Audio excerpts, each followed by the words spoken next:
Special thanks to my new patrons for July: Fesh, Lazarus, Jamie, AJ, Not the Weekend, and Octavia. Find out more at the link in the description. Picture this.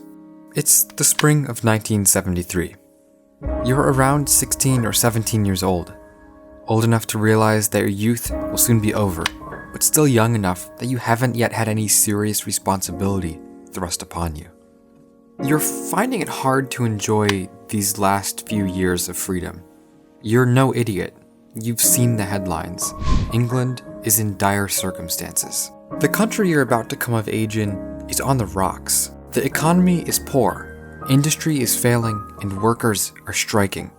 That which previously seemed stable to the point of being mundane is no longer so simple. So what can you do to soothe the feelings of uncertainty? Your friends might go out with intention to party until the end of the world, but you don't feel up to that right now. So instead, you walk downtown to the record shop and pick up the new Pink Floyd album, Dark Side of the Moon. To save energy, you turn the lights off in your room and let the record spin. It sounds completely alien, like music from another planet, but in spite of this, it speaks to you like no music ever has before. Dark Side of the Moon would come to define an epoch, and considering that it still makes occasional appearances in the Billboard Top 200 to this day, over 45 years after its release, that epoch may not be over. In this two-part series, I'm going to examine what many people consider to be the best album of all time for its unprecedented progressive musicality, unique recording process, and timeless lyrical content. For the most part, Dark Side of the Moon was written and rehearsed during the first half of 1972. In drummer Nick Mason's memoirs on Pink Floyd, he wrote that the band was in a remarkably stable period of life during the development of the songs that would eventually become Dark Side. Nick recalls that the band decided to meet up at his house to develop their next album, something that says both a lot about their relationships and creative process at the time. Whereas Pink Floyd had always rehearsed and written in studios or on the road, they felt a need to change their environment in order to concentrate on making something new. A desire to create something fresh is possibly the greatest contributing factor to how Dark Side sounds. The band's previous album, Metal, was for the most part abstract, and they wanted to make something more straightforward.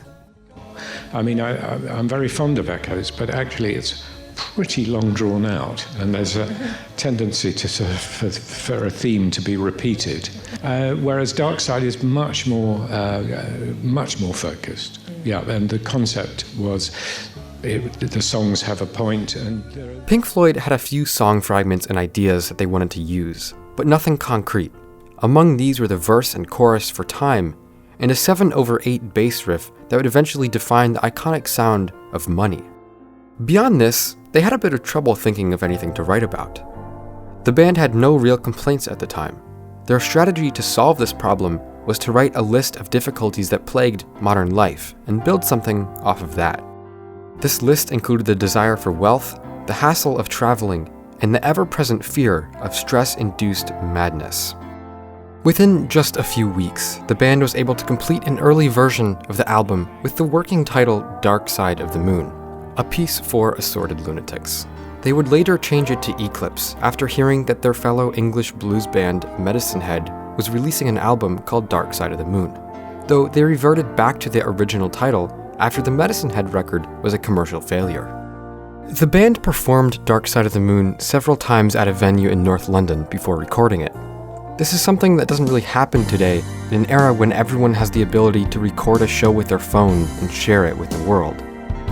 The shows went well, but recording was stifled by previous commitments, such as Live at Pompeii, the concert film, and the Obscured by Clouds soundtrack album. When they finally got around to recording the album in the summer of 1972 through the winter of 1973, their process was downright experimental.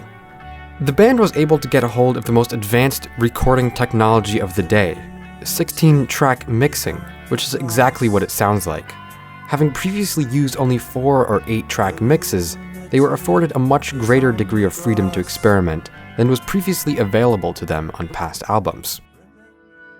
Us and Them was the first song they would put to tape, bringing it quickly from the skeleton of a piano piece to a fully featured 8-minute epic full of texture, emotion, and beautifully poignant lyrics that highlight the senseless nature of war. The band immediately started experimenting with different sound effects, like those on the song Money, which was the second track recorded for Dark Side of the Moon. Roger Waters created loops for the song from the sound of cash registers and coins dropping into a mixing bowl from his wife's pottery studio. With Us and Them and Money under their belts, they moved along to recording Time and Great Gig in the Sky before taking a 2-month break to spend time with family and prepare for a tour of the US. When the band returned from tour in January of 1973, they recorded the rest of the songs. In fine-tuning the work they had already done, female vocals were added to some of the songs they had recorded in 1972. The saxophone passages on Us and Them were added in this second session as well, giving the song its unique jazz fusion style that remains intriguing and fresh to this day. Other than traditional rock instrumentation, synthesizers are the most prominent feature on the album. They used the VCS-3 on Brain Damage and Any Color You Like, and the Synthy A on Time and On the Run. A number of unconventional sound effects are used as well, such as the sound of ticking and chiming clocks on the intro to Time, or the noise of an assistant engineer running around the room during the beginning of On the Run. These might seem like commonplace techniques, but manipulating sound and atmosphere like this was revolutionary for Pink Floyd. These ideas echo through popular music to this day, and will do so forever. Dark Side of the Moon was an instant hit. Roger Waters later told a journalist that his wife cried upon hearing it for the first time, shortly before it was released, and that was when he knew Dark Side was something special. It holds a record for staying on the Billboard charts for almost 750 weeks, from 1973 until 1988. The album has gone platinum 15 times since it came out, and David Gilmour notes it as a distinctive turning point for the band. He told Q magazine in the early 90s that he was shocked by its success. They had previously been selling out large venues with a capacity of around 10,000.